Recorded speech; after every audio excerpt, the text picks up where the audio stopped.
Hello dear student, जय हिंद जय राजधानी। मैं डॉक्टर रमेश यादव, राजधानी एजुकेशन ग्रुप पचकोटिया जोबनेर जयपुर से स्वागत करता हूं आप सभी का वेरी इंपॉर्टेंट वर्ल्ड प्रोग्राम में। और अब है वेरी इंपॉर्टेंट क्वेश्चन है बोर्ड का ही, वो भी इंपॉर्टेंट है, वेरी इंपॉर्टेंट, ऊपर वाला भी, कि क्या क्या चाहिए जेनेटिक इंजीनियरिंग में। बड़े क्वेश्चन आएंगे तो यही आते हैं कि क्या क्या चाहिए जेनेटिक इंजीनियरिंग में, रिसोर्सेज ऑफ जेनेटिक इंजीनियरिंग। और 12th के हिसाब से आप बुक वाला भी पढ़ सकते हैं। मैंने थोड़ा सा एक दो स्टेप एक्स्ट्रा बता दिए ताकि आपको CUET में काम आ जाए और थोड़ा इजी भी है। तो वो वाला आप टिक लगा सकते हैं। इसके पास नोट्स है ना, ये वाले नोट्स है, वो बुक में से भाई ये टिक लगा के अपने को यही पढ़ने हैं 12th के लिए, तो वैसे कर सकता हूं। फिर ये पूरा का पूरा बोर्ड की बुक में से ऐसे कैसे ये आनुवांशिक अभियांत्रिकी के चरण। सबसे पहला चरण है, हम करेंगे क्या, पहले मैं आपको ऐसे बता दूं। सबसे पहले डिजायर्ड डीएनए निकालेंगे। बताओ किस में से निकालेंगे? बोला सर किसी एनिमल में से निकालेंगे, किसी प्लांट में से निकालेंगे, किसी बैक्टीरिया, किसी में से भी निकालेंगे, जो काम का डीएनए वो निकालेंगे। तो पहला काम क्या होगा, फर्स्ट स्टेप में डिजायर्ड डीएनए निकालते हैं काट के, रेस्ट्रिक्शन एंडोन्यूक्लियस है मैं तो डिजायर्ड डीएनए निकाला, श्याम जी का भजन नाम है मैं तो। ऐसे फिर दूसरे में क्या करोगे, आप वेक्टर निकालोगे। बैक्टीरिया के वेक्टर भी चाहिए ना, उसको निकाल के ले आओगे, उसको हटा के ले आओगे। फिर तीसरी स्टेप में क्या करोगे जी, हम तो दोनों को जोड़ देंगे जी। फिर चौथी स्टेप में क्या करोगे जी, हम उसको किसी भी जीव में डाल देंगे जी। बस हो गया तेरा पूरा स्टेप, हो जाएगा पूरा स्टेप। तो 4 पॉइंट याद करने भाई साहब इसके लिए। स्टेप नंबर 1 बताओ दे क्या करोगे। तो ये 4 स्टेप है। पहली स्टेप में वांछित डीएनए को जोड़ा जाता है, मतलब है निकाला जाता है, डिजायर्ड डीएनए को रिमूव करते हैं। दिख नहीं रहा, पहली स्टेप में क्या करेंगे, निकाल लेंगे बेटा उसको ना, वांछित डीएनए को निकाल लेंगे। सेकंड स्टेप में क्या करेंगे, इसको उसको वेक्टर को निकाल लेंगे। और थर्ड स्टेप में क्या करेंगे, दोनों को जोड़ देंगे। और चौथी स्टेप में क्या करेंगे, इन दोनों को किसी उसमें डाल देंगे, है ना, किसी होस्ट सेल में डाल देंगे, मेजबान सेल में डाल देंगे, होस्ट सेल में प्रवेश।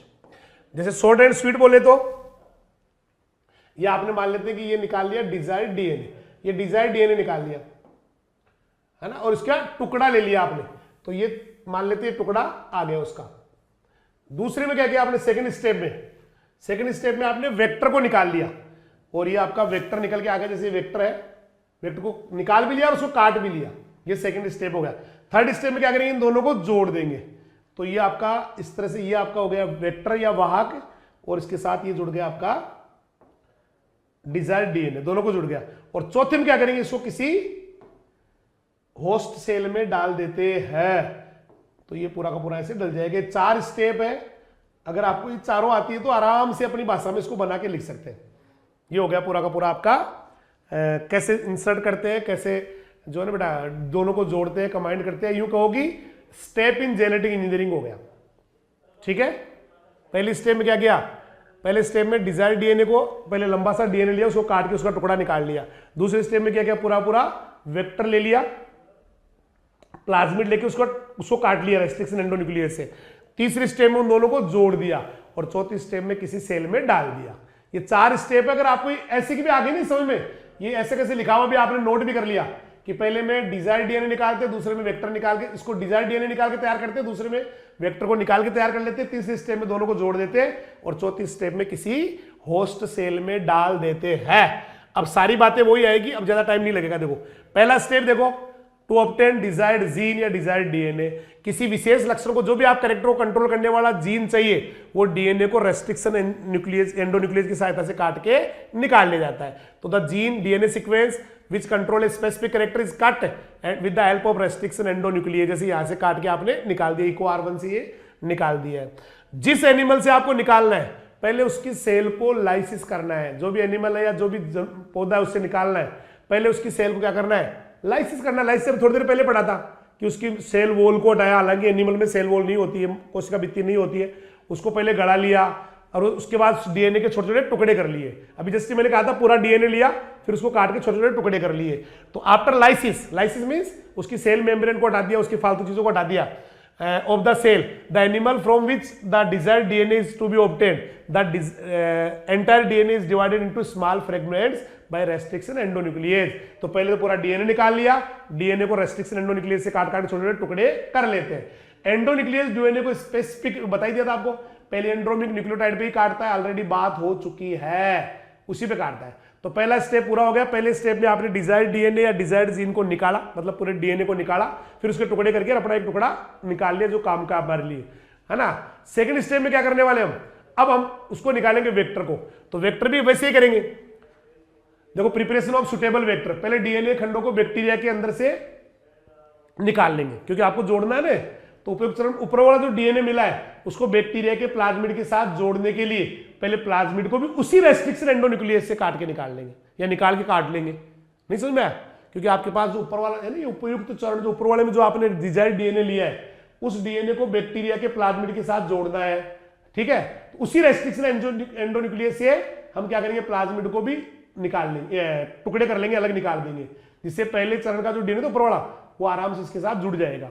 देखो तो इंग्लिश में लिखा हुआ है टू इंटीग्रेट और add segment of DNA obtained in the above step to the plasmid of bacteria, bacteria के साथ। The plasmid is also cleaved, plasmid को भी काटा जाता है उसी से, with the same restriction endonuclease which was used in the first step to obtain the desired DNA segment.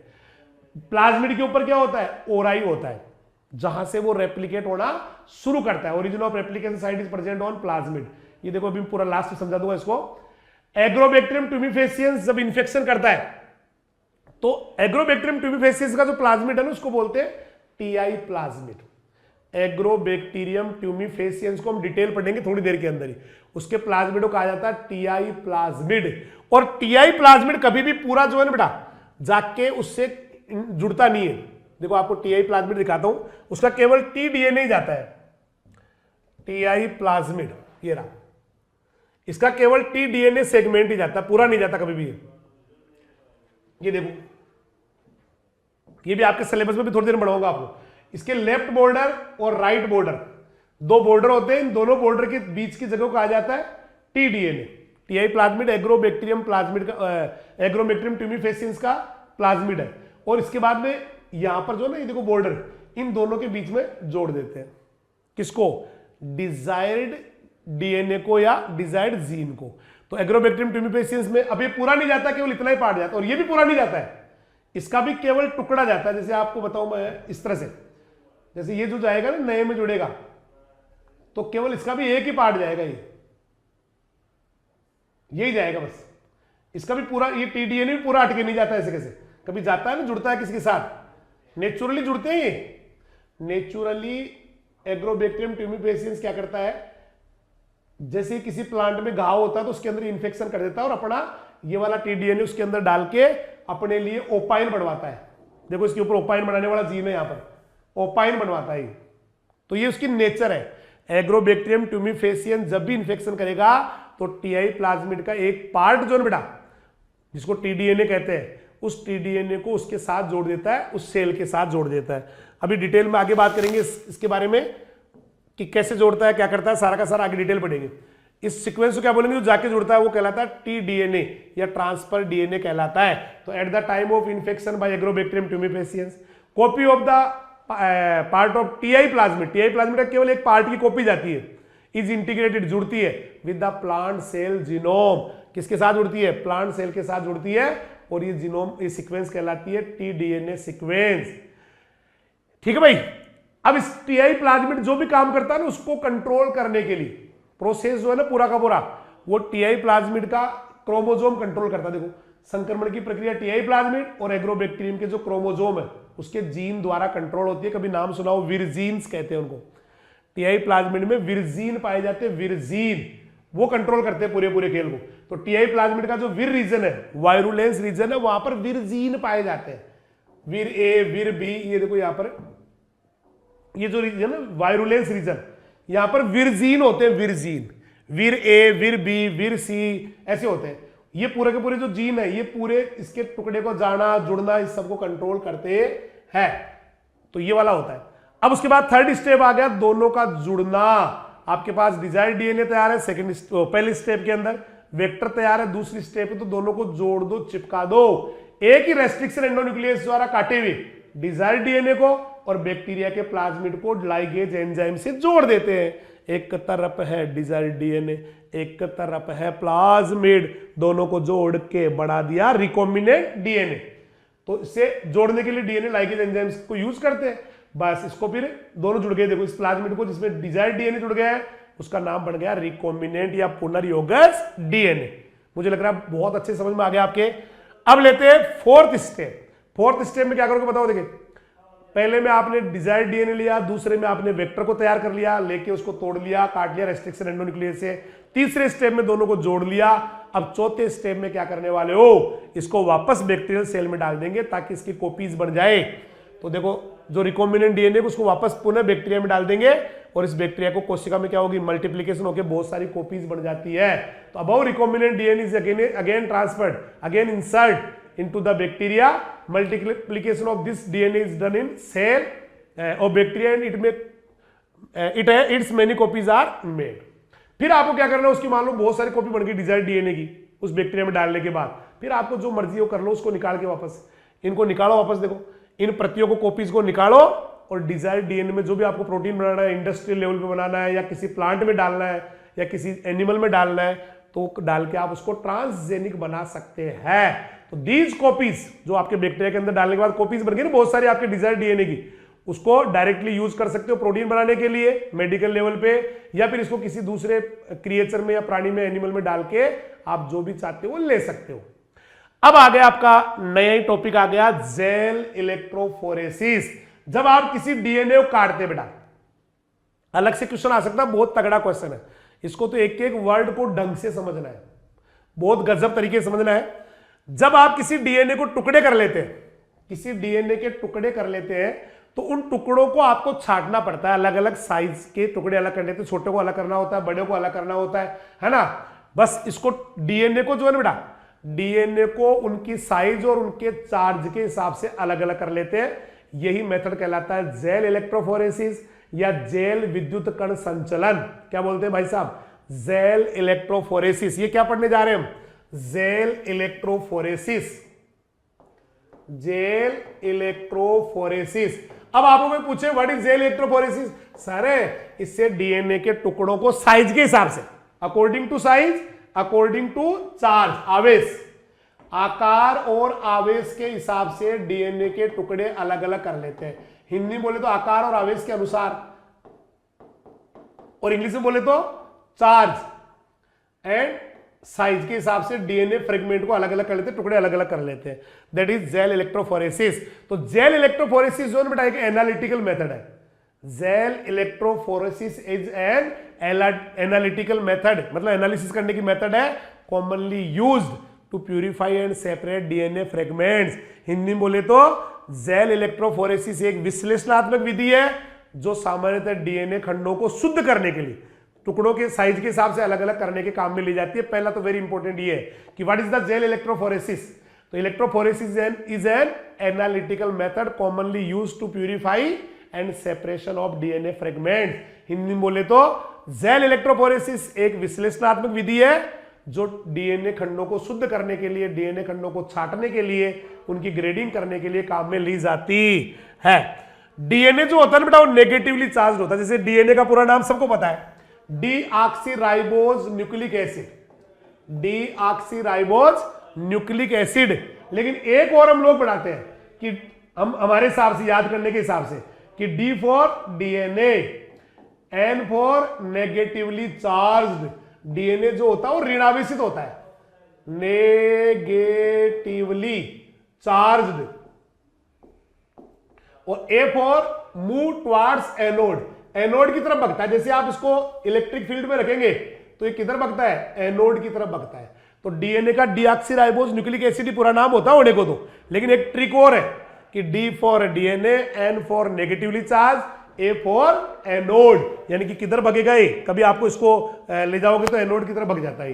तो डीएनए का एक नया ही नाम आ गया, D for DNA, N for negatively charge, A for move towards anode, anode की तरफ जाता है। तो डीएनए नेगेटिवली चार्ज्ड होता है। और डीएनए के न्यूक्लियोटाइड में आपको पता है फॉस्फेट ग्रुप भी होता है, फॉस्फेट नहीं होता है, पी एस अपन ऐसे जोड़ते हैं, तो फॉस्फेट भी होता है। और सबका चार्ज अलग अलग होता है, डीएनए के टुकड़ों का चार्ज अलग होता है, कोई बड़ा है कोई टुकड़ा छोटा है, तो उसके हिसाब से अलग अलग होता है। तो इन आवेश या चार्ज के हिसाब से और लंबाई के हिसाब से इनको एक इलेक्ट्रिक फील्ड में रखते हैं। जैसे इलेक्ट्रिक फील्ड तैयार किया गया है, इसके अंदर रखेंगे, विद्युत क्षेत्र में रखेंगे इसको, किसको? डीएनए को। और विद्युत क्षेत्र में रख के फिर इसके अंदर जो है ना बेटा करंट देंगे तो ये किधर भगेगा? एनोड की तरफ भगेगा। तो आवेशों की जो भिन्नताएं होती है, अलग अलग आवेश होता है, अलग अलग लंबाई वाले खंड है, इनको एक इलेक्ट्रिक फील्ड में रखा जाता है, एक विद्युत क्षेत्र में। देखो ये पूरा जेल इलेक्ट्रोफोरेसिस करने का पूरा इक्विपमेंट है, इसके अंदर डीएनए को रखा जाता है। डीएनए खंड जो आपको काले काले दिख रहे हैं, है ना। फिर इधर जो है ना बेटा यहां पर एनोड है, यहां पर क्या है? एनोड है। तो एनोड, ये नेगेटिव चार्ज इनके ऊपर माइनस माइनस माइनस, और ये एनोड क्या होता है? Plus plus plus. तो अपने आप ही क्या करेंगे? भगेंगे इधर। तो जो हल्का होगा ना, अभी मैं बताऊंगा इसके अंदर, अभी एक मीडियम भी लेंगे, हल्का होगा वो तेज भगेगा, आगे पहुंच जाएगा। जो भारी होगा वो पीछे रह जाएगा। यानी कि जिसकी साइज छोटी है वो पहले पहुंच जाएगा एनोड की तरफ, और जिसकी साइज बड़ी है वो बाद में पहुंचता है। एक बात तो ये होगी। दूसरा क्या होगा? अभी इसमें अभी मीडियम लेंगे हम, एगारोजेल लेंगे। तो पहले तो मैं आपको जनरली बता दूं, जो है ना डिफरेंस जो होता है, this difference in charges are used to separate DNA fragments to different length by placing them in electric field. एक इलेक्ट्रिक फील्ड में रखा हमने और इनको एनोड की तरफ भेज के अलग अलग कर लेते हैं। समझ में आई बात? नहीं है। और ये काम करते किसमें? ये सारा का सारा काम एक टेक्निक से करते हैं, एक जेल में करते हैं। इसलिए इस टेक्निक का नाम ही क्या पड़ गया? Gel electrophoresis.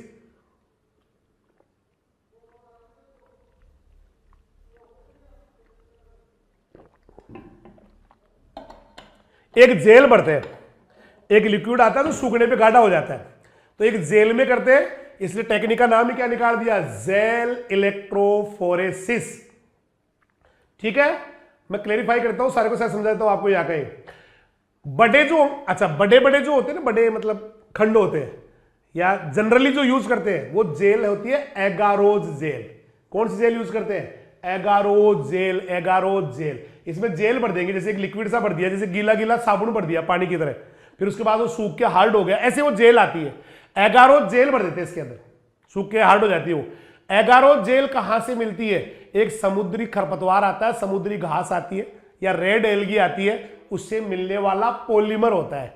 एगारोज जेल क्या है? एक बहुलक होता है, पॉलीमर होता है, जो सीवीड से मिलता है या रेड एल्गी से मिलता है। इसका जो सेपरेशन है डीएनए का, वो दो खंडों, इस पे चलता है, दो सिद्धांत पे। एक तो चार्ज के हिसाब से अलग अलग होंगे, नंबर एक, और चार्ज उसके साइज के हिसाब से होगा। और दूसरा जो होगा ना, वो जो आपने जेल डाला है, उस जेल के बीच में जो है ना गैप होता है छोटा छोटा, जैसे कोई आपने फाइव लिया हो, कभी स्पंज टाइप में लिया हो, तो स्पंज में जैसे पानी डालते हैं तो पानी जो है ना उस स्पंज के अंदर से निकल जाता है। इस तरह से एक सिविंग इफेक्ट होता है इसके अंदर। तो सिविंग इफेक्ट पे डिपेंड करता है दौड़ना, और दूसरा चार्ज या साइज पे डिपेंड करता है। तो डीएनए खंडों का अलग होना उसके साइज पे, उसके चार्ज पे डिपेंड करता है। छोटे छोटे खंड होंगे ना, वो एनोड की तरफ पहले पहुंच जाएंगे, बड़े होंगे वो पीछे रह जाएंगे, क्योंकि वो उसके अंदर उस जो छलनी प्रभाव है ना, सिविंग इफेक्ट एगारोज जेल का, उसमें फंस भी जाते हैं बड़े वाले, छोटे वाले बग जाते हैं। तो डीएनए खंडों का अलग होना उनके चार्ज, उनके आवेश पर, उनके साइज पर डिपेंड करता है। छोटे छोटे खंड होते हैं वो दूर चले जाते हैं, एनोड की तरफ पहले पहुंच जाएंगे, और बड़े खंड है वो पीछे रह जाएंगे, क्योंकि बड़े खंड क्या है, एक तो उनके ऊपर चार्ज कम है, एक साइज बड़ी है, और दूसरा वो जो जेल है उसके अंदर फंस जाते हैं। अब आपके सामने देखो, इसके अंदर वेल दिख रहे हैं, कुएं से आते हैं, एक डायग्राम इसका ये बनेगा, 1 2 3 4, एगारोज जेल बढ़ते हैं, उसमें 4 गड्ढे बना लेते हैं, इनको बोलते हैं वेल या कूप।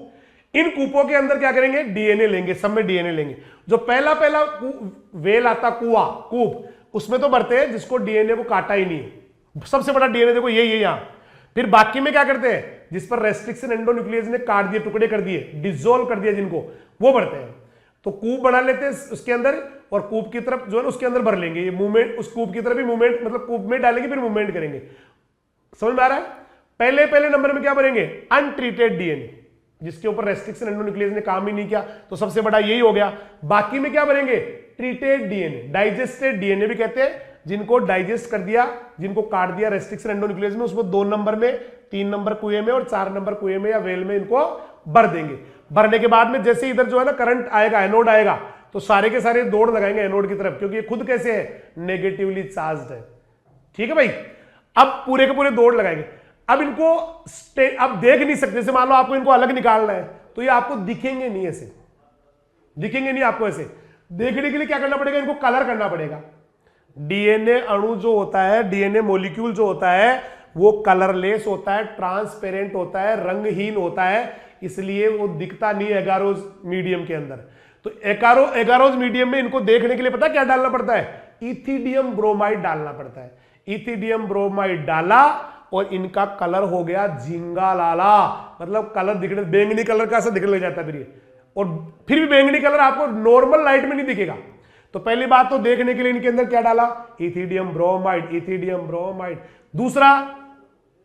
दूसरा अल्ट्रावायलेट लाइट में देखना पड़ेगा आपको, पराबैंगनी प्रकाश में ही देखना पड़ेगा, बिना कलर डाले, बिना स्टेनिंग के और बिना अल्ट्रावायलेट लाइट के इसको आप देख नहीं सकते। फिर बाद में कैसा दिखेगा ये, ऑरेंज कलर, बैंगनी नहीं दिखेगा, सॉरी, ऑरेंज कलर की बैंड पट्टियां दिखेगी। इथिडियम ब्रोमाइड डालने के बाद पराबैंगनी प्रकाश या अल्ट्रावायलेट लाइट के अंदर ये बैंगनी पट्टियों के रूप में दिखते हैं। एक वर्ड आता है सालन या इल्यूशन।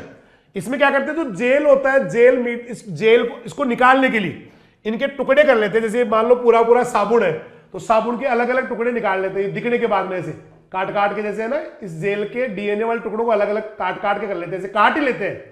अरे काट लिया, ऐसे कैसे अलग अलग कर लिया, ठीक है, क्या कर लिया, जेल माध्यम पर डीएनए की जो पट्टी है उनको काटते हैं पहले, और काट के फिर डीएनए को निकाल लेते हैं। इस डीएनए को, जेल के टुकड़ों को काटना और उसमें से डीएनए निकालना, इसके लिए वर्ड आता है इल्यूशन या क्षालन शब्द आता है। इल्यूशन या क्षालन शब्द आता है, समझ में आ गया। अब आप इस डीएनए को, ये आपका डिजायर डीएनए हो गया, ये जो टुकड़े हैं ना, ये आपका वांछित डीएनए के हो गए। इनको किसी भी वेक्टर के साथ जोड़ के आप उसको रिकॉम्बिनेंट डीएनए बना के, जो आप अभी जो पहले प्रोसेस बताया था वो सारा का सारा कर सकते हैं। तो अब क्या मुझे ये दोबारा बतानी चाहिए या पूरी पूरी आपको समझ में आ गई ऐसे कैसे ही, या पढ़ा भी बताऊं मैं, लिखाओ अभी, चलो एक मिनट में 12th की बुक में से बता देता हूं। ये सारी बातें इसमें लिखी हुई बेटा, पूरी पूरी देखो, ये स्टेप मैंने समझा दिए अभी सारे के सारे आपको, और ये वाला चल रहा है देखो, नोट्स में से मैंने पूरा कर दिया वर्ड टू वर्ड। देखो, रेस्ट्रिक्शन एंडोन्यूक्लियस डीएनए है ना, प्रतिबंधक एंडोन्यूक्लियस जब डीएनए के टुकड़ों को काटता है तो डीएनए कट जाता है। इन खंडों को एक तकनीक से अलग अलग करते हैं जिसे कहते हैं जेल इलेक्ट्रोफोरेसिस।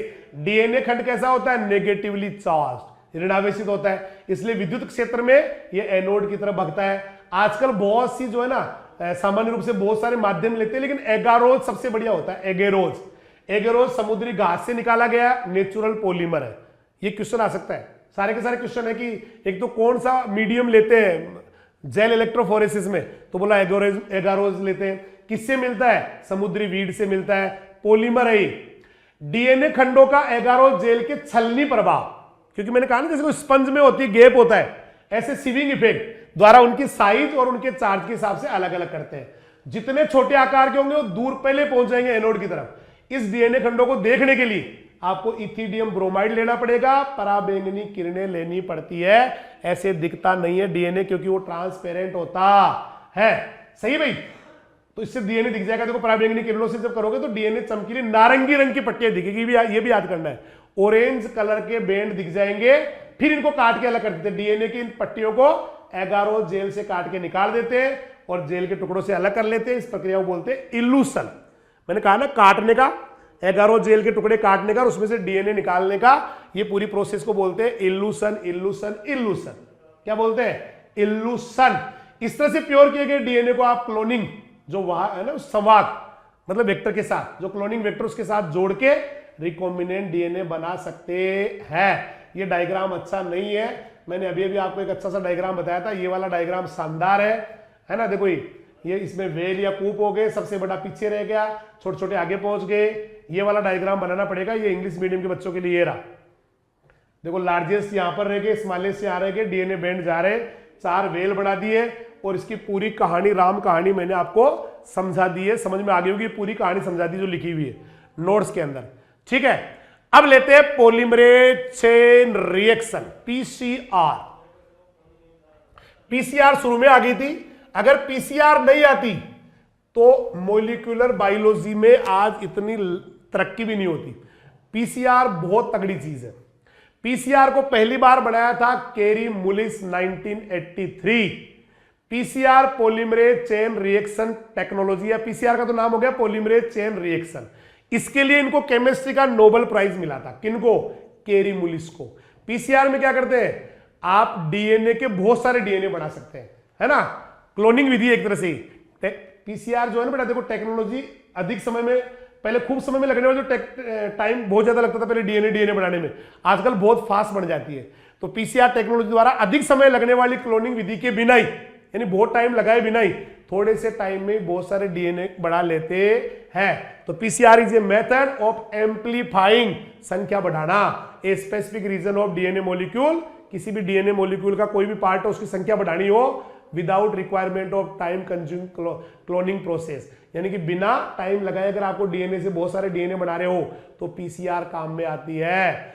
इन विट्रो बनता है इसके अंदर, मतलब सेल के बाहर बनता है। नेचुरली तो डीएनए अपने आप ऑटोमेटिक अपने आप रेप्लिकेट होता है अपने हमारी सेल के अंदर, लेकिन ये बाहर बनता है। देखो इस विधि द्वारा इन विट्रो यानी कि बाहर बनता है, लेबोरेटरी में बहुत सारे डीएनए बना सकते हैं। अगर आपने पीसीआर मशीन को 30 बार राउंड लगा दिए, 30 बार घुमा दिया, उसके 30 साइकिल चला दिए, तो एक डीएनए के 1 अरब डीएनए बन जाते हैं। कितने डीएनए बन जाते हैं? 1 अरब। अभी बताऊंगा कैसे बनते हैं, 2 के पावर n से बनते हैं, है ना। कैसे बनते हैं बता, वो अभी आएगा नीचे। 2 का पावर n से बनते हैं। इसका भाई 2 का पावर n, अगर आपने एक बार ही घुमाया उसको, एक बार ही साइकिल चला पूरा, तो 1 के 2 बन गए। फिर 2 बार घूम गया तो 2 का पावर 2, 2 दूनी 4 बन गए। 3 बार घूम गया तो 2 का पावर 3, मतलब 8 बन गए। 4 के 8 हो गए, 8 के 16 हो गए, ऐसे ही चलता है। इसको करते किसमें? तो इसके लिए देखो, ये तो पीसीआर मशीन, जिसको बोलते हैं पीसीआर मशीन या थर्मोसाइक्लर या फिर एपेन ड्रॉप ट्यूब भी कहते हैं। ये पीसीआर के जो डीएनए बनते हैं, एक डीएनए के बहुत सारे डीएनए बनते हैं, वो कहां बनते हैं? इसका उत्तर आएगा एपेन ड्रॉप ट्यूब या पीसीआर मशीन या थर्मोसाइक्लर में बनते हैं। अच्छा, जरूरत क्या पड़ती है पीसीआर की? तो देखो कभी कभी क्या होता है, कोई क्राइम हो गया, मान लो कभी कोई ना मर्डर हो गया, कभी कोई जो है ना बेटा रेप हो गया, या और कोई घटना हो गई, और वहां पे जो क्रिमिनल है, जिसने अपराध किया, अपराधी है, उसका कोई सीमन रह गया, मान लो कोई रेप केस है तो उसका सीमन या वीर मिल गया, तो उसके अंदर डीएनए होता है, या फिर उसकी कोई बाल वगैरह मिल गया, या फिर उसका खून मिल गया कोई, है ना, तो उसके अंदर डीएनए होता है। अब उस डीएनए से आपको, चाहे वो सीमन का हो, चाहे बाल का हो, चाहे आपका ब्लड का हो, उससे क्रिमिनल तक पहुंचना होता है, अपराधी तक पहुंचना होता है। उसके लिए अब वो डीएनए सैंपल मान लो फॉरेंसिक लैब में भेजा आपने, और वो गलती से मान लो खराब हो गया डीएनए, तो आपके पास अब और सबूत नहीं है। तो हमारी साइंस जो है ना, फोरेंसिक साइंस या जो क्रिमिनल्स को पकड़ने वाली साइंस है, वो बहुत एडवांस हो गई है। वो पहले क्या करते हैं, उस सीमन को या बाल को या जो भी ब्लड वगैरह जो भी मिला है, कोई चमड़ी का टुकड़ा वगैरह मिला है, सबसे पहले उसका डीएनए निकाल के उसकी क्लोनिंग करते हैं, पीसीआर मशीन में डाल के उसके बहुत सारे डीएनए बना देते हैं, ताकि कोई अगर एक्सपेरिमेंट फेल भी हो गया तो उनके पास फिर भी सबूत रह जाता है, फिर भी कुछ डीएनए बच जाते हैं। ठीक है भाई। तो पीसीआर टेक्निक जैसे हेयर सेल के लिए, है ना, या फिर सीमन या फिर रक्त या कोई और भी टिश्यू है, मान लो कोई चमड़ी वगैरह है, उसकी डीएनए की थोड़ी सी मात्रा को ना आवर्धित करने काम में लेते हैं, विश्लेषण कर लेते हैं। तो by using PCR machine, very low content of DNA available from sample of blood और सीमन और एनी अदर टिश्यू और hair cell can be amplified many times and analyse. इसके लिए चूंकि वो मशीन जो होती है उसका टेम्परेचर ज्यादा होता है, तो नॉर्मल जो पॉलीमरेज एंजाइम है, जैसे भी थोड़ी देर पहले डीएनए पॉलीमरेज पढ़ रहे थे हम, DNA dependent DNA polymerase enzyme या RNA dependent DNA polymerase enzyme, तो नॉर्मल जो बैक्टीरिया होता है उनका पॉलीमरेज एंजाइम इसमें काम नहीं देता है, क्योंकि टेम्परेचर ज्यादा जाता है, 90 95 इतना भी जाता है। तो इतनी गर्मी के अंदर नॉर्मल जो बैक्टीरिया होते हैं उनका पॉलीमरेज काम में नहीं आता है, तो इसमें एक अलग ही पॉलीमरेज लेते हैं जिसको बोलते हैं टेक पॉलीमरेज। ये थर्मस एक्वेटिस का नाम टेक क्यों पड़ा? टी फॉर थर्मस, गर्मी को पसंद करने वाले, थर्म यानी गर्मी होती है, थर्मामीटर गर्मी मापने वाला, एक्वेटिकस, तो थर्मस एक्वेटिकस एक बैक्टीरिया, उससे इसको निकाला गया है। किसको? टेक पॉलीमरेज एंजाइम को। इसको ही क्यों यूज करते हैं? क्योंकि ये गर्मी सहन कर सकता है, गर्मी में इसका नुकसान नहीं होता, क्योंकि ये होता ही ऐसे बैक्टीरिया में जो रहते ही गर्मी में। तो ये एक विशेष प्रकार का डीएनए पॉलीमरेज एंजाइम होता है, डीएनए पॉलीमरेज एंजाइम होता है जो गर्मी से रेजिस्टेंट होता है, हाई टेम्परेचर का इसके ऊपर असर नहीं होता है ना। थर्मस एक्वेटिकस बैक्टीरिया उससे लिया जाता है। ये एंजाइम एक बैक्टीरिया से लेते हैं जिसको गर्मी पसंद है, वो गर्म झरनों में रहता है, गर्म पानी में ही रहता है, उसका टेक पॉलीमरेज लेते हैं थर्मस एक्वेटिकस का। कुछ और भी एंजाइम है जो पीसीआर में यूज कर सकते हैं, जैसे एक तो आपका पफलू यूज कर सकते हैं आप, पफलू PFLU, है ना, पायरोकोकस फ्यूरियोसियस से लेते हैं। किससे लेते हैं? पायरोकोकस फ्यूरियोसस से लेते हैं। अब पीसीआर में होता क्या है, 12th में हालांकि इतना नहीं दे रखा, एक डायग्राम देके डायरेक्ट डायग्राम में समझा रखा है सारा का सारा, लेकिन डायग्राम में डायरेक्ट डायग्राम में समझा हुआ है। जैसे मैं आपकी 12th की बुक में से दिखा दूं, देखो ऐसे डायग्राम से समझा देता हूं आपको बुक के अंदर से। देखो यहां से पीसीआर पॉलीमरेज चेन रिएक्शन है, इसमें प्राइमर लेंगे, मैं भी समझाऊंगा आपको। प्राइमर लेंगे, प्राइमर को डीएनए पे जोड़ेंगे और पूरा डीएनए पॉलीमरेज एंजाइम का यूज करेंगे और पूरी की पूरी जो है रेप्लिकेशन हो जाएगी। ये जो एंजाइम होता है ना, एंजाइम जीनोमिक डीएनए को टेम्पलेट के रूप में काम में लेते हैं, वो न्यूक्लियोटाइडों का उपयोग करते हुए नया वो बना देगा। समझा दूंगा आपको पूरा। डीएनए के लिए जो एंजाइम लेते हैं, देखो ये वो ताप स्थायी डीएनए पॉलीमरेज यानी कि थर्मस एक्वेटिकस से लिया जाता है, तो क्योंकि वो हाई टेम्परेचर से भी उसके ऊपर कोई असर नहीं पड़ता है। अब देखिए आपकी यहां से मैं इस डायग्राम को पूरा का पूरा आपको समझा देता हूं। आप चाहो तो डायग्राम में लिख भी लेना भाई किसमें क्या हो रहा है, एक एक को समझा देता हूं। सबसे पहले क्या होता है इस मशीन के अंदर, इस मशीन में क्या ये डायग्राम बढ़िया दिख रहा है साफ आपको या नहीं दिख रहा है? नहीं दिख रहा होगा। चलिए मैं एक बार नेट पे सर्च करता हूं, मिल जाएगा अभी देखना। ये है पीसीआर मेथड।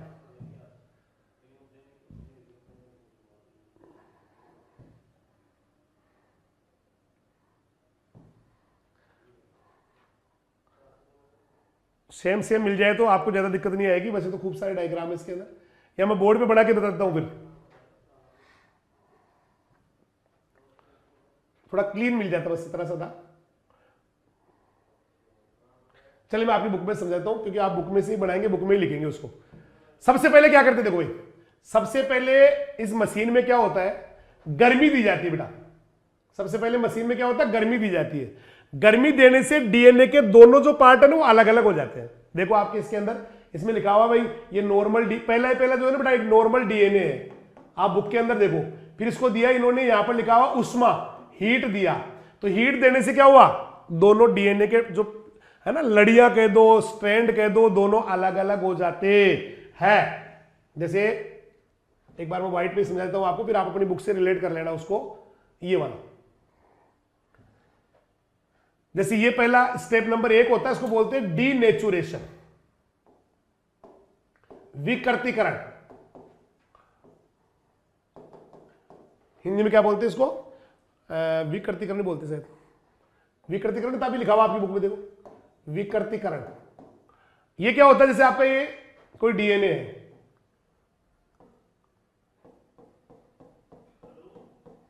ठीक है, इस डीएनए को मशीन के अंदर ही 94 डिग्री सेंटीग्रेड टेम्परेचर देते हैं। कितनी देर के लिए, 1 मिनट के लिए, फॉर 1 मिनट। तो ये क्या होता है, यहां से इसके बॉन्ड टूट जाते हैं गर्मी से। गर्मी से बॉन्ड तोड़वा दो, ये बीच में से बॉन्ड टूट जाएंगे, तो पूरा टूट गया है ना, ये बीच में से बॉन्ड खुल जाएंगे। ये देखो यहां से ये बॉन्ड टूट जाएंगे, यही डीनेचुरेशन है। तूने गर्मी है दिलवाई, बॉन्ड टूट गए मेरे भाई, हो गए अलग अलग। ये दोनों दूर दूर हो जाएंगे, ये दोनों क्या हो जाएंगे, दूर दूर हो जाते हैं, दूर दूर हो जाते हैं। चलो मैं एक बार दूसरा पढ़ाता हूं। ये दोनों थोड़ी देर में क्या होंगे, दूर दूर हो जाएंगे। ये देखो हीट देते, गर्मी देते, कितना देते हैं, देखो विकृतीकरण में ये वाला टेम्परेचर देते हैं, तो ये दोनों क्या हो गए, अलग अलग हो गए। ये हो गया डीनेचुरेशन। अब क्या करेंगे इसके ऊपर, समझ में आ गया। सबसे पहले डीएनए सैंपल को 94 डिग्री सेंटीग्रेड पर 1 मिनट तक रखते हैं, जिससे द्विकुंडली डीएनए एक कुंडलित हो जाता है, ठीक है। उसके बाद आ गई नंबर 2 स्टेप, एनीलिंग। नंबर 2 होती है एनीलिंग। क्या होती है, डबल एनीलिंग। एनीलिंग में क्या होगा, इसके ऊपर प्राइमर जोड़ देंगे। अभी थोड़ी देर पहले आपकी बुक में लिखा हुआ था 2 प्राइमर जोड़ देते हैं। तो 2 प्राइमर क्या होते हैं, ये सिंथेटिक भी हो सकते हैं, बनाए हुए भी हो सकते हैं, और ये नेचुरल भी हो सकते हैं। ज्यादातर बनाए हुए काम में लेते हैं कृत्रिम रूप से। जैसे ये दोनों अलग अलग डीएनए के स्ट्रैंड है जो अलग अलग हो चुके थे गर्मी देते ही, अलग अलग हुए थे ना, ये वाले। इनके जैसे ये 3 प्राइम वो मान लेते भाई, ये 3 to 5 है, ये 3 है, 3 प्राइम है, ये 5 प्राइम है। तो ये क्या होगा फिर, ये 5 होगा, ये 3 होगा। इसके ऊपर ना एक न्यूक्लियोटाइड बनाए हुए, नकली न्यूक्लियोटाइड भी कह सकते हो उसको, बनाए हुए न्यूक्लियोटाइड होते हैं वो जोड़ देते हैं 3 प्राइम सिरे के ऊपर। समझ रहे हो?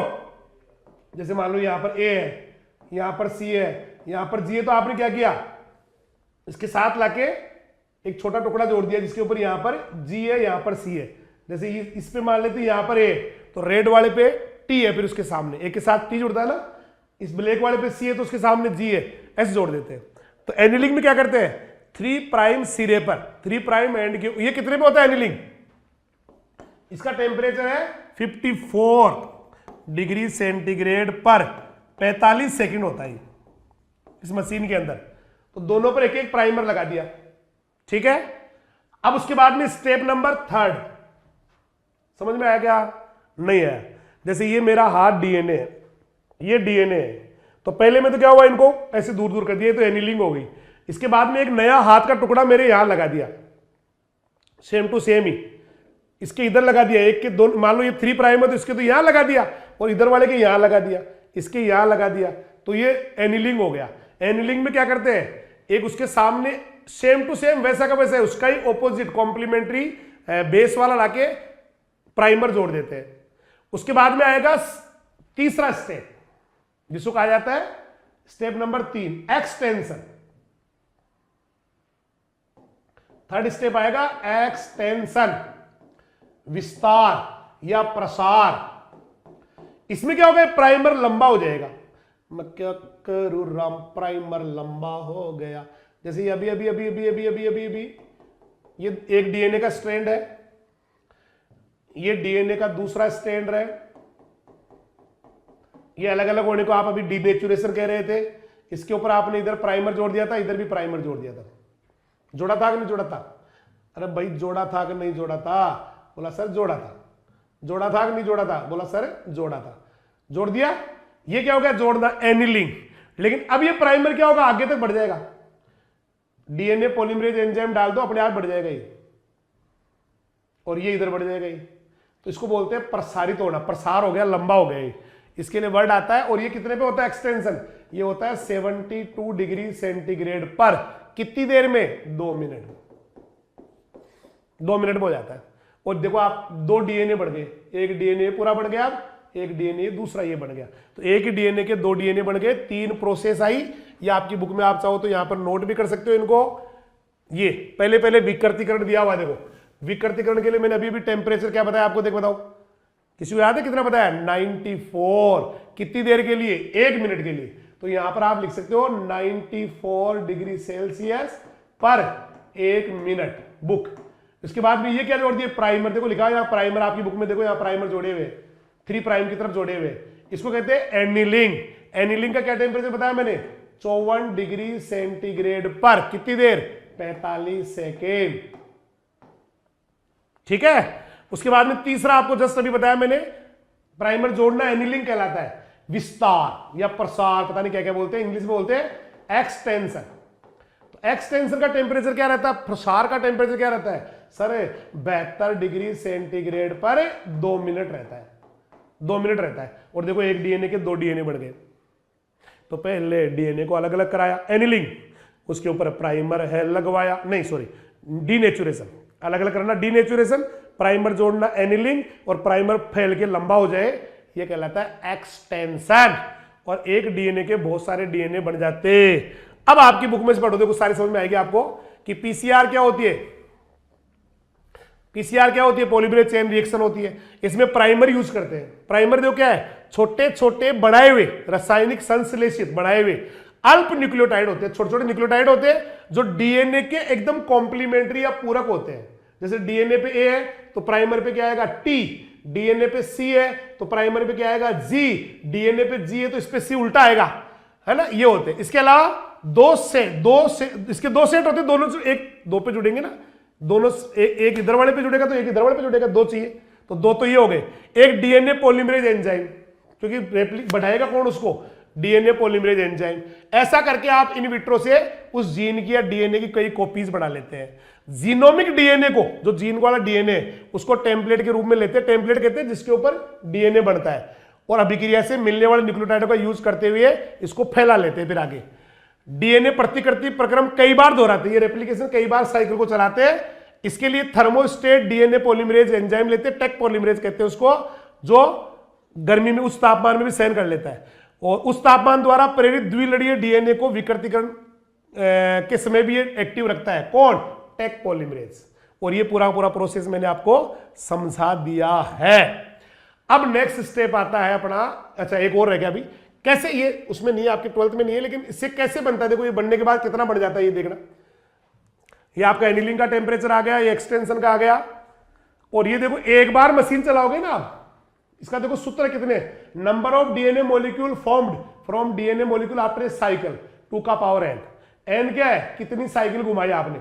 एक बार घुमाई तो 2 डीएनए बनेंगे, 2 बार घुमाई तो 4 बनेंगे, 3 बार घुमाई तो 8 बनेंगे, 4 बार अगर साइकिल चल गई तो 16 बढ़ गए, क्योंकि 2 का पावर 4 हो गया। तो 30 बार घुमाते कितने बढ़ गए? 1 अरब बढ़ गए, 1 बिलियन बढ़ गए, 100 करोड़ बढ़ गए। समझ में आ गया? आ गया, बधाई हो। अब लेते हैं ट्रांसजेनिक जंतु और इनके एग्जाम्पल, भाई कौन कौन से जिनके अंदर आज तक हमने जीन डाले है ना, वो लेते हैं या कैसे बनाते हैं ये लेंगे हम। तो जीन एनिमल में वांछित जीन के लिए या वांछित लक्षण के लिए, डिजायर्ड कैरेक्टर के लिए बाहर का डीएनए डाल देते हैं, वही ट्रांसजेनिक एनिमल या पारजीन जंतु कहलाता। तो जिसमें डाला बाहर का जीन, जिसमें डाला बाहर का डीएनए कहलाता है ट्रांसजेनिक। ट्रांसजेनिक। अब ये जीन डालते कैसे? देखो पौधों में डिजायर्ड लक्षण लाने के लिए, वांछित लक्षण लाने के लिए, जीन डालने के लिए जीन डालते कैसे कैसे है। देखो साफ साफ लिखा हुआ है कि पौधों में डिजायर्ड कैरेक्टर जो आप चाह रहे हो वो लक्षण लाने के लिए, वो कैरेक्टर लाने के लिए विभिन्न जीनों को, चाहे पादप हो जंतु हो, निवेशित करते हैं, डालते हैं। उसके बाद निवेशित जीन का क्या आता है? एक्सप्रेशन आता है, उसका काम दिखता है, ये करते हैं। लेकिन डालते कैसे कैसे है ये पढ़ने वाले हैं। तो after inserting different genes to obtain different desired traits and observation is done of traits generated by inserted gene, मतलब उसको चेक करते हैं कि आए कि नहीं है। अब हम पढ़ेंगे ये जीन डालते कैसे हैं, मेथड्स ऑफ जीन ट्रांसफर। तो 2 तरह से डालते हैं, या तो वेक्टर काम में लेते हैं जैसे प्लाज्मिड जिसको कह रहे थे भी आप, और या वेक्टर काम में नहीं लेते, डायरेक्ट डाल देते हैं मशीन से, इलेक्ट्रोपोरेशन और गन वगैरह से डाल देते हैं। तो जीन डालने के 2 तरीके हैं, एक तो वेक्टरलेस या डायरेक्ट, और एक वेक्टर मेडिएटेड, यानी वेक्टर काम में लेते हैं और उसके बाद डालते हैं।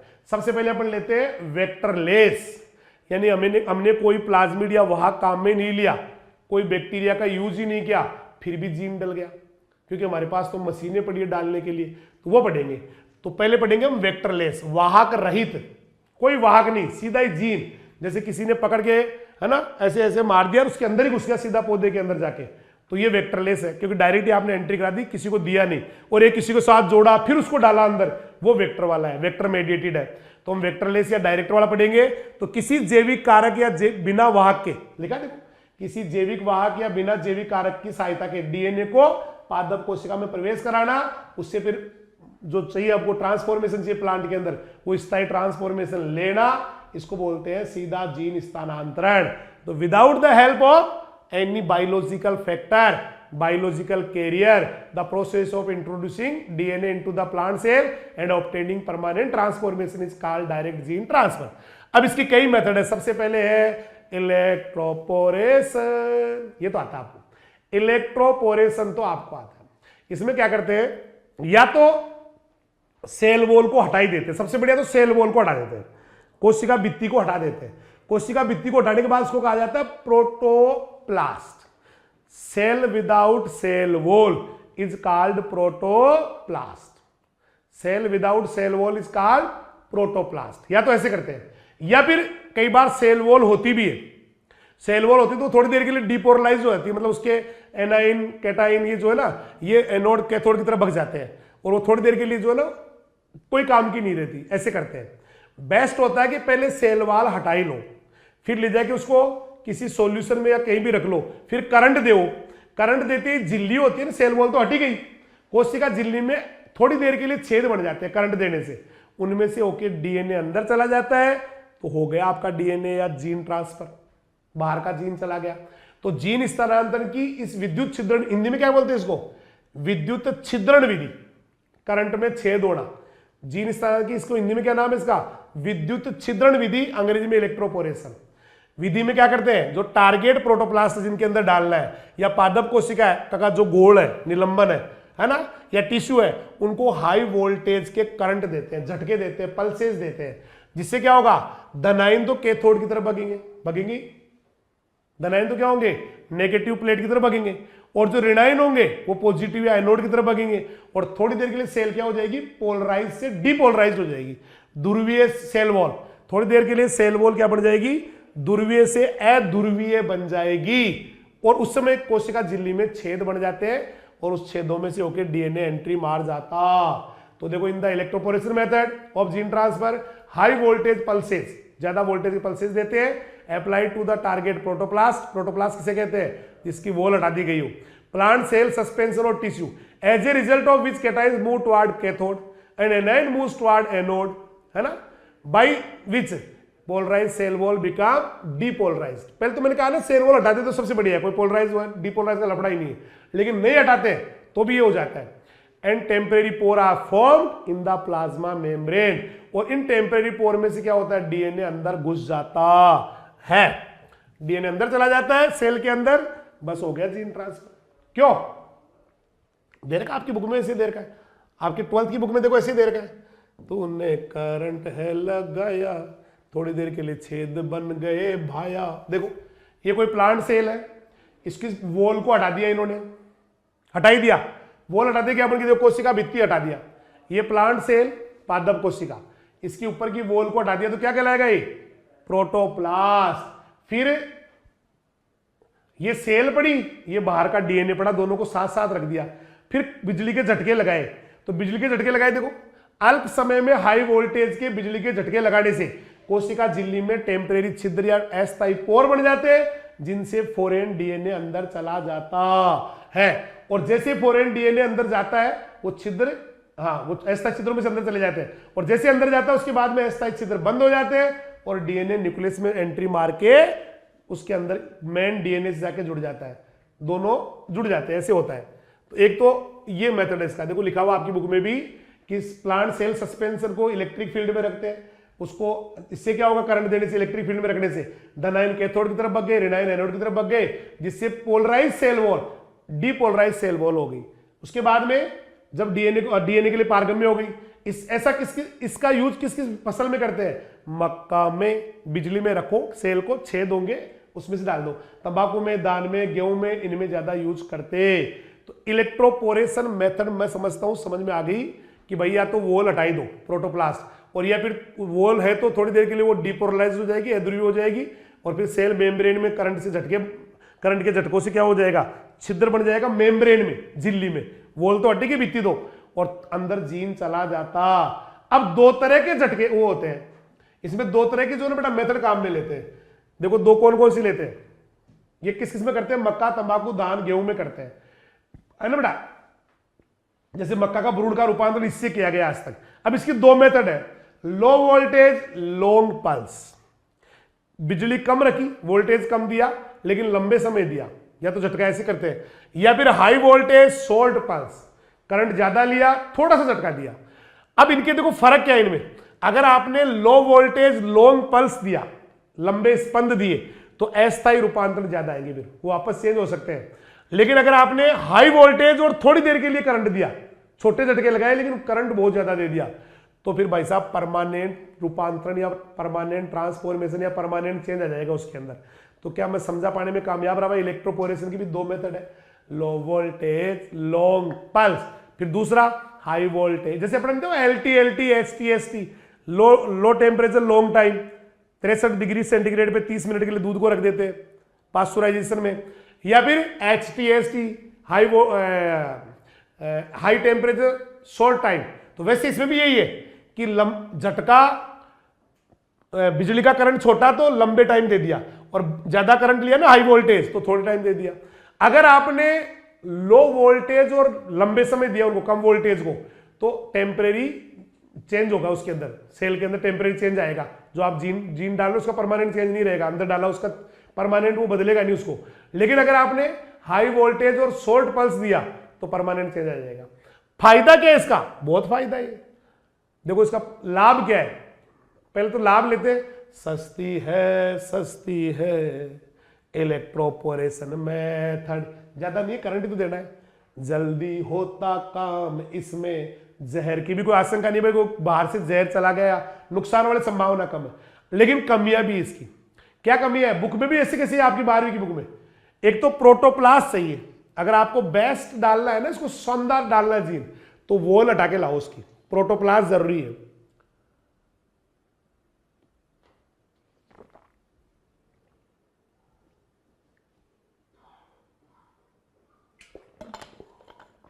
प्रोटोप्लास्ट जरूरी है बेटा।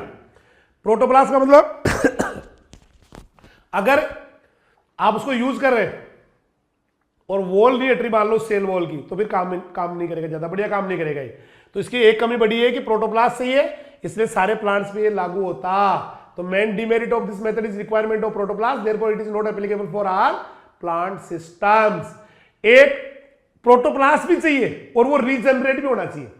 रीजनरेट कैसे, जैसे उसके जो छेद बने हैं ना, वो छेद वापस बंद होने चाहिए। तो ये विधि केवल उन पौधों पे काम में होती है जिनके प्रोटोप्लास्ट में पुनर्जनन क्षमता होती है, रीजनरेशन की कैपेसिटी होती है, यानी कि वो करंट से फटाफट उभर के आ जाते हैं। तो ये इसकी 2-3 कमियां है, 2-3 फायदे भी है। इसके बाद दूसरी आ गई शॉटगन। क्या आ गई, शॉटगन। ये देखो इसमें करते हैं ऐसे, ये जो है ना बिजली दिया, करंट दिया, अंदर सेल पड़ी हुई है, झटके दिए, है ना, और कोशिकाएं जो है ना अंदर पड़ी होती है इसके अंदर ही, उसके अंदर घुस जाता है बाहर का डीएनए। ये देखो पल्स पावर सप्लाई, लीड ढक्कन है, ये आपका इलेक्ट्रोड्स अंदर डले हुए हैं और सेल पड़ी हुई है, उनको देते हैं। अब आ गई शॉटगन मेथड, पिस्टल चलाने का हो जाएगा, ठीक है। शॉटगन कह दो, जीन गन कह दो, गन बोले तो बंदूक रे बाबा, या लोग इसको बायोलिस्टिक मेथड भी बोलते हैं। तो इसके कई नाम है। इसको हाँ जीन इस्तेमाल की तकनीकी है। इसको सबसे पहले एक वैज्ञानिक था क्लीन, साफ सुथरा, नहीं साफ सुथरा नहीं होता, क्लीन नाम है वैज्ञानिक का, और उसके साथियों ने यूज किया था पहली बार प्याज की कोशिकाओं में डीएनए और वायरस आरएनए डालने के लिए। प्याज की कोशिकाओं में डीएनए भी डाला था इन्होंने, और प्याज की कोशिकाओं में वायरस का आरएनए भी डाला था। तो this technique of gene transport was first used by clean and it's colleagues, उसके साथ वाले 1987, और उन्होंने ट्रांसफर किया था डीएनए को और वायरस आरएनए को ओनियल सेल में। करते क्या है इसके अंदर डीएनए का सॉल्यूशन लेते हैं, लिक्विड टाइप में लेते हैं, और लिक्विड टाइप में लेके और सोने के पार्टिकल्स आते हैं, गोल्ड पार्टिकल्स, गोल्ड के या टंगस्टन के पार्टिकल आते हैं 1 से 3 माइक्रोमीटर व्यास के, उनके अंदर उनको भिगो लेते हैं, किनके अंदर, डीएनए के गोल में भिगो लेते हैं। तो इस प्रक्रिया में जो डिजायर्ड डीएनए उससे विलोपित मतलब उसके ऊपर लेयर चढ़ जाएगी डीएनए की, गुड़ा हुआ डीएनए और उसके सोने के कणों पे लेयर चढ़ गई। जैसे मान लो आप रबड़ी है घर पे, और रबड़ी में जो है ना आपने कोई भी चीज बाटी बना के और रबड़ी में डाल के और उसको सुखा के रबड़ी बाटी बना ली, सूखने के बाद वो सूखी रबड़ी और बाटी हो गई। तो वैसे ही ये सोने का कण, इसको डीएनए गोल में डुबो के फूक मार के सुखा लिया, समझ में आया। या टंगस्टन में, तो टंगस्टन या सोने के 1 से 3 माइक्रोमीटर डायमीटर वाले माइक्रो पार्टिकल्स लेते हैं, माइक्रो पार्टिकल भी बोलते हैं इनको लेके और इनके अंदर डीएनए ऊपर लगा लेते हैं। फिर एक माइक्रो प्रोजेक्टाइल, ये पूरी की पूरी जो भी दिखाऊंगा आपको, माइक्रो, उससे बड़ी स्पीड से उन सोने के कणों पे जिनके ऊपर डीएनए लगा उनको बड़ी स्पीड से दागा जाता है। किसके ऊपर, जो सेल जिनके अंदर डालना है। तो बस ये चला जाता है। अभी मेथड आपको पूरी समझाऊंगा, पहले यहां देखिए। In this process 1 to 3 diameter micrometer diameter वाले पार्टिकल्स है ना, तो in this process 1 to 3 micrometer diameter particles of the gold और टंगस्टन कोटेड, लेयर चढ़े हुए, with the desired DNA which are also called micro particles और micro एक ही बात होगी, are injected into the target cell at high velocity with the, पहले मैं आपको समझा देता हूं, चलो पहले मान बताओ, ये रहा इसका शानदार डायग्राम है, देखो एक तो यहां पर गैस बनी होती है, क्योंकि प्रेशर जो बनता है ना बेटा वो गैस का ही बनता है। देखो इसमें अगर आपको दिख नहीं रहा होगा, हो सकता है कलर दिखता कम है इसमें, है ना, ये वाली गैस देखो इसमें दिखाओ ना, ये वाला जो कलर है हीलियम गैस का है। फिर यहां जो है ना ये प्लास्टिक की डिस्क है, देखो ऐसी उस डिस्क के ऊपर क्या लगे हुए हैं, सोने के पार्टिकल लगे हुए हैं जिसके ऊपर डीएनए लगा हुआ है। ये पीले पीले दिख रहे हैं, ये देखो ये वाले दिख रहे हैं बढ़िया, ये वाले जो इसके अंदर भी लगे हुए हैं, आप बड़ा करके देखो आप, ये जो पिंक पिंक है अंदर कोई छोटी सी पिंक, वो तो प्लास्टिक की प्लेट है, और उस प्लेट के चारों तरफ क्या लगा दिए, सोने के या टंगस्टन के, गोल्ड के या टंगस्टन के पार्टिकल लगा दिए जिनके ऊपर डीएनए लगा हुआ है। यहां पर एक जाली है ये जो इसको रोकती है, देखो स्क्रीन है ये, ठीक है, स्क्रीन इसको रोकने के लिए, और नीचे यहां पर देखो सेल पड़ी हुई है, टारगेटेड सेल है जिनके अंदर डीएनए डालना है। तो पहली स्टेप में क्या किया, ये आपकी मशीन आ गई, ये एक प्लास्टिक की प्लेट है जिसके चारों तरफ क्या लगे हुए, टंगस्टन या गोल्ड पार्टिकल जिन पे डीएनए लगा हुआ है, नीचे एक स्क्रीन लगी हुई है जो इसको जाली, इसको प्लास्टिक की प्लेट को रोक लेगी लेकिन सोने कणों को नहीं रोक पाएगी, एक जाली लगी हुई है, यूं मान लो एक तरह से। सेकंड में क्या कहते हैं, हीलियम गैस से यहां पर एक, पहले तो ये जुड़ा रहता है लेकिन दबाव बढ़ते ही फट जाता है, तो फटते ही जो है ना एक स्पीड से ये जो प्लेट है जिसके चारों तरफ सोने कण लगे हुए, इसके ऊपर भयंकर स्पीड वाला वेग आ जाता है, एक वेलोसिटी आ जाती है, जिससे ये जाके बहुत भयंकर तरीके से बहुत स्पीड जाके जाली से टकराती है। देखो ये जैसे हीलियम गैस निकली, फटाए, रप्चर ट्यूब होती है, रप्चर होता है, एक रप्चर वॉल होती है, जैसे वो रप्चर हुई फटी तो उससे हीलियम गैस इतनी स्पीड से निकलती है कि वो जो आपकी जाली है ना, जो प्लेट जिसके ऊपर सोने कण लगे हुए हैं डीएनए वाले, वो भयंकर स्पीड जाके जाली से टकराती है। अब जाली से टकराने के बाद जाली तो, वो जो प्लेट है देखो, वो प्लेट तो उस जाली पे अटक गई, लेकिन वो सोने कण उस जाली के अंदर से निकल के और सीधा जाके सेल के अंदर घुस जाते हैं। मैं रिपीट कर रहा हूं, इसमें एक देखो ये, या इधर समझा देता हूं मैं आपको, व्हाइट बोर्ड पे समझा देता हूं, चलो। ये आपका हीलियम है इसके अंदर, है ना, और ये एक टूटने वाली जो है ना बेटा झिल्ली है, ये आपकी एक प्लास्टिक की प्लेट है, इसके ऊपर सोने के पार्टिकल लगा दिए, और सोने के पार्टिकल भी कौन से लगाए, जिनके ऊपर डीएनए का खोल चढ़ा हुआ, टंगस्टन की भी लगा सकते हो। यहां पर आपकी एक जाली लगा दी आपने, ये कलर दिख रहा है किसका, देखो ये जाली लगा दी, दिख रहा है, चलो जाली दूसरी से लगा देते हैं, ये कलर नहीं दिख रहा होगा तो ये लगा देते हैं, ये पीले वाला दिख रहा है ना, ये दिख रहा है, ये जाली लगा दी, और नीचे यहां पर रख दी कोशिकाएं, सेल, जिनके अंदर क्या डालना है आपको, डीएनए डालना है, डीएनए इनके ऊपर है, ठीक है। तो ये कौन होगी, टारगेट सेल, लक्षित कोशिकाएं, टारगेटेड सेल। ये क्या होगी, एक बैरियर हो गया, ये मान लो ये स्क्रीन हो गई, बैरियर स्क्रीन हो गई, अवरोधक स्क्रीन हो गई, बैरियर स्क्रीन जिसके जाली टाइप में। ये कौन हो गया, ये वाली जो है ना, ये प्लास्टिक वो हो गई, प्लास्टिक प्लेट। और ये कौन है, ये जो पीले पीले दिख रहे हैं आपको, ये पीले पीले दिख रहे हैं ना, ये गोल्ड पार्टिकल है, गोल्ड सोने के कण है, ये सोने के नाम से कहीं होगी तो आंखें खिल जाती होगी, है ना, कोटेड विद डीएनए, यानी कि डीएनए से इनके चारों तरफ डीएनए लिपटा हुआ है, या डीएनए से लपेड़ी चाहिए मान लो। अब मान लो इस हीलियम से एकदम से ये टूटी, ये रप्चर हुई, ये टूट गई, मान लो एकदम भयंकर स्पीड से टूट गई, तो ये जो गैस निकलेगी ना, इस गैस के चक्कर में क्या होगी, ये दौड़ेगी, ये पार्टिकल्स वगैरह लगे हुए ना, ये दौड़ेगी यहां से देखो ये, और ये जाके इससे टकराएगी, ढप ढप के बाद में क्या होगा, ये निकल जाएंगे नीचे इस जाली में से होके, अरे तू नहीं रे, ये निकल गया, ये एकदम स्पीड से ना ये निकल जाएंगे,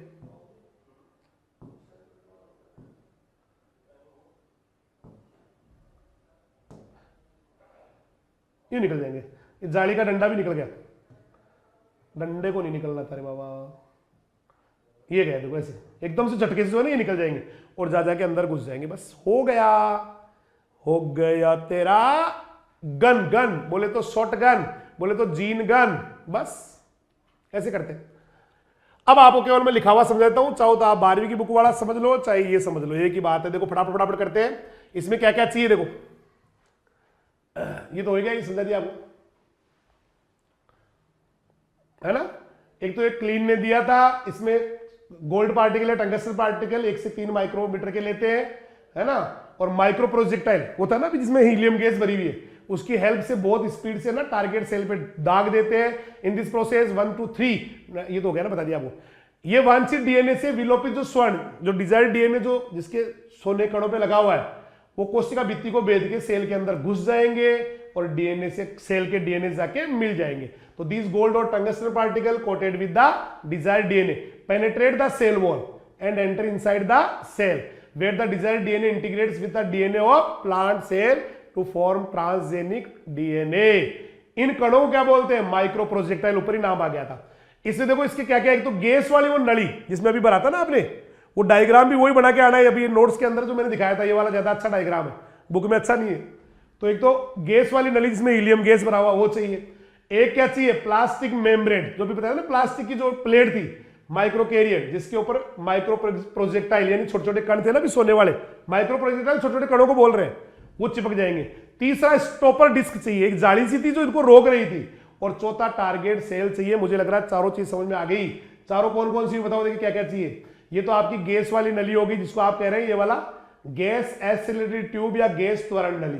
फिर इसके बाद में ये जो जिसके साथ ये है ना, ये वाला देखो, जिसके साथ ये कण चिपकेंगे, इसके साथ देखो, इसके साथ ये कण चिपकेंगे, इसको बोलेंगे अपन ये वाला प्लास्टिक की झिल्ली या प्लास्टिक मेम्ब्रेन बोलेंगे, जिस पर माइक्रो प्रोजेक्टाइल यानी छोटे छोटे कण चिपक जाएंगे।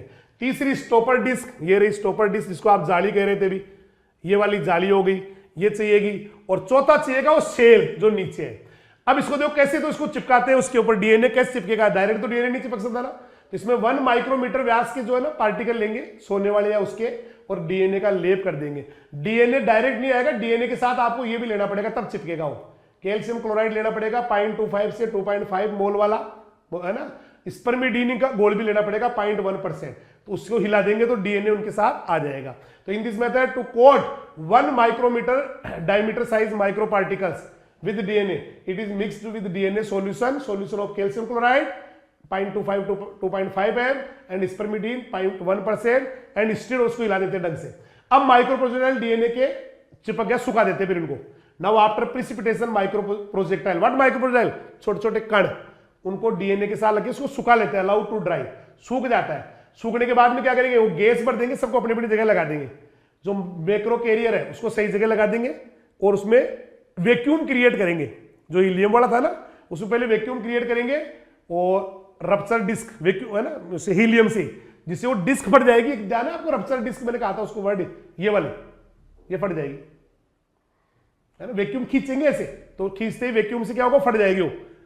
तो देखो गन में मैक्रो कैरियर को सही जगह सब कुछ सही सही लगा के, और फिर नीचे से जो है ना वैक्यूम, जैसे अपन खींचते हैं ना पकड़ के मुंह से, अंदर की तरफ तो चिपक जाता है ढक्कन, उससे फटेगी वो, तो रप्चर डिस्क फट जाएगी। तो after the micro carrier are fit, सब कुछ लगा दिया, correct place at the gun, particle vacuum is created, sorry partial vacuum, थोड़ा सा वैक्यूम क्रिएट करेंगे और रप्चर डिस्क फट जाएगी।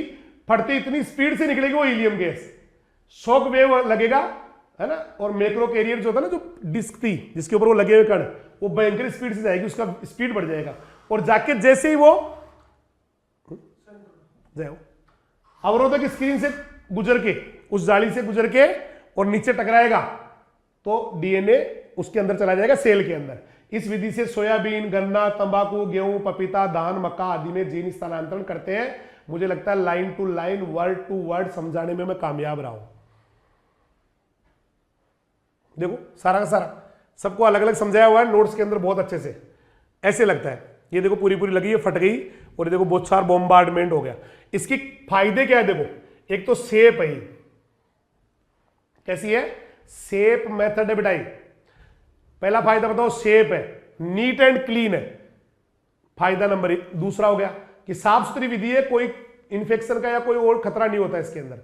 दूसरा, ये व्यवस्थित भी है ना, ऑर्गेनाइज्ड है और इफेक्टिव भी है ना। जो जीन के सर्वोत्तम जर्म प्लाज्म प्रवेश करने की, मतलब जो जीन है वो डीएनए वो अंदर चला जाता है, उसकी अनुमति देती है। तो it is a method to make organised and effective regenerated tissue, दोबारा पुनर्जनित टिश्यू बन जाते हैं, which give acceptance to gene to enter the base germ plasm। मतलब साफ सुथरी है, सुरक्षित है। एक जो पुनर्जनित उत्तक है दोबारा तैयार होने वाले, वो जीन को अंदर जाने से रोकते नहीं है, एक्सेप्ट कर लेते हैं। और जो इजीली जिनमें कभी डीएनए नहीं डलता, तीसरा देखो, जिनमें इजीली डीएनए नहीं डलता है, जो इजीली रूपांतरित नहीं होती है, उसको उसमें भी सक्सेस हो जाएगी। अरे तो गोली चल रही है, पिस्टल है ये, तो आपने बंदूक में डीएनए भर के अगले के ऊपर दाग ही दिया है ना, तो ये तो चलेगी। ठीक है, थोड़ा सा कैबिल गई, तो ये तो होगा बेटा। अब इसकी कमियां देखते हैं, चालू कर दो आराम से, आगे आ जाओ आराम से। इधर कमियां क्या है देखो, एक तो समझ में आ गई नहीं, पहला फायदा क्या हुआ सर, साफ सुथरी है, सुरक्षित है। दूसरा क्या है, पुनर्जनित उत्तक बढ़ते से रीजनरेटेड टिश्यू बढ़ते हैं, इसलिए ज्यादा दिक्कत नहीं आती है। तीसरा फायदा क्या हुआ कि जिनमें जीन डलने में दिक्कत आ रही है उनमें आसानी से जीन डल जाते हैं और ट्रांसजेनिक पौधे तैयार हो जाते हैं। तब तक के लिए सभी को नमस्कार, जय हिंद, जय राजधानी, सत श्री अकाल, सब्बा के वाहे गुरु दी फतेह, खुदा हाफिज, अल्लाह हाफिज, राम राम।